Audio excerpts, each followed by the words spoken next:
Tonight, we're looking at how transparent a new committee to fight fraud in state programs is being. After efforts to create a statewide independent inspector general's office overwhelmingly passed the Senate, but didn't even get a vote in the House, Governor Walz created the Office of Inspector General Coordinating Council to help agencies share information. But our Renee Cooper found out the senator behind the bill says she's completely in the dark.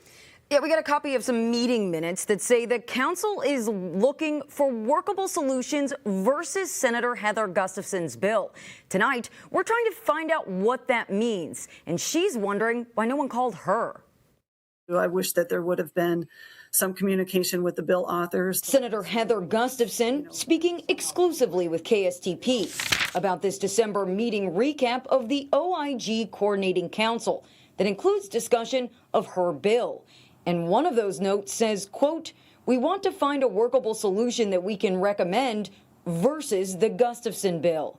Senator Gustafson is not on the council and doesn't have to be briefed, but her name is referenced twice. And she says she first heard of other possible workable solutions versus the Gustafson bill from us. For somebody who's been working on this for over 2 years, I would like to know what the workable solution is that they're focusing on.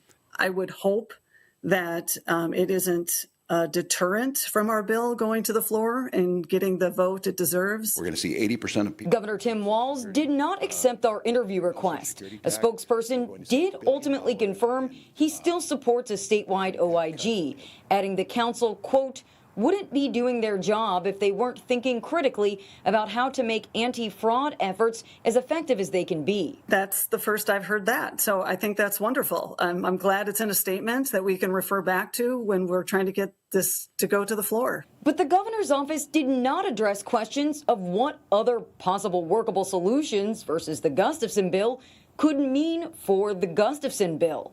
The Minnesota Bureau of Criminal Apprehension chairs the council, so we asked them too. The BCA declined our interview request, saying in a statement, quote, "early versions of legislation often require additional discussions to ensure the most effective language results." Adding, in this case, the council is another voice in the ongoing conversation. It's not early versions. I mean, early versions were, last January, a year ago, but we've now passed it, and that should be respected. We passed a very popular, broad bipartisan bill that went through several drafts, and, let people vote. Now, in a follow-up email late today, the BCA now tells me the full council is not weighed in on the statewide OIG topic at this point. Now, these meeting minutes also reference a PowerPoint presentation that would theoretically give us a clearer picture of what was discussed.